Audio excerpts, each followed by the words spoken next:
النهاردة جايين نتكلم في حلقة جديدة من قناة الزمالك مع محمود.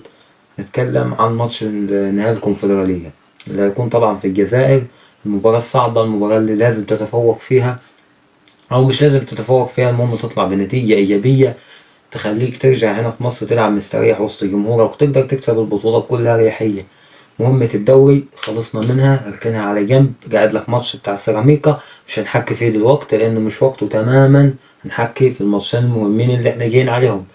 مبدئيا أول ماتش ما بينك وما بين اتحاد العاصمة هيكون عندهم هناك في الجزائر. طبعا نسبيا ورقميا ممكن هو يتفوق لأنه ملعبه، جمهوره، وكل شيء هيبقى لصالحه.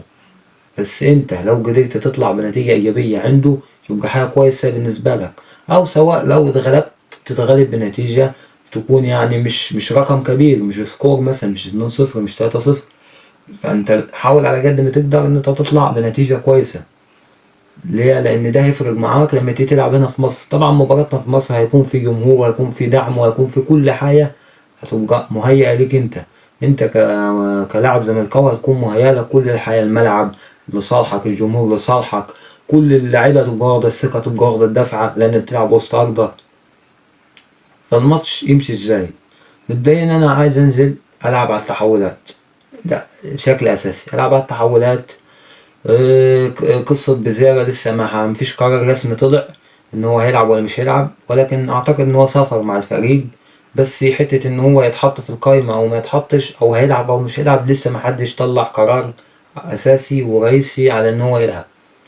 مبدئيا تلعب ازاي؟ انا من رأيي ان انت تريح بتزيرة، رغم ان بتزيرة اهم لاعب، ولكن الاصابة طبعا ممكن تخلي يعني تتحمل على اللاعب، فانت تخليه يفقد ماتشين ثلاثة مهمين. لا، انا اريح اللاعب واستناه في ماتش مصر اللي هو يعمل التألق بتاعه العادي وسطنا، وسط جمهوره، وسط الفريق بتاعه، احسن ما اخسره في اللي جاي لان اللي جاي مهم. العب بطريقة عاملة ازاي؟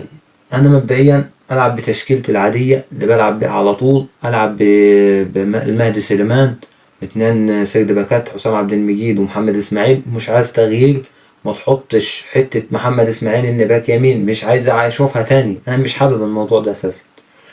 وهلعب بباك يمين محمد ابراهيم. ما تقوليش بقى صغير والناشئ، لا، انا شايف ان الواد ده عنده ثقة وبيلعب كويس الصراحة، وشايف ان هو ما بيخافش من الماتشات. وهلعب بمحمود بنتايج، مش هلعب بأحمد فتوح. وهحط ثلاثة نص ملعب، هلعب بعبد الله السعيد، محمد شحاتة، وهحط أحمد فتوح مش أحمد ربيع. لأن فتوح الحتت الماتشات اللي هي بتبقى ضيقة على الزمالك والماتشات اللي بتبقى محتاج فتوح فيها ومحتاجة مهارة، فتوح بيقدر يعمل الحاجات دي. وهحط ثلاثة في الهجوم، هلعب بشيكو بنزا وهلعب بعدي كطرف طبعا لأن ما عنديش غيره. ما ممكن خوان ما يكونش موجود، سواء موجود أو مش موجود أنا من رأيي إن أنت تريحه. فهلعب بعدي وهحطه قدام ناصر منسي اللي مش في حالاته طبعا ومش مركز، وبقول له ركز يا ناصر، أهم 3 ماتشات إحنا عايزينك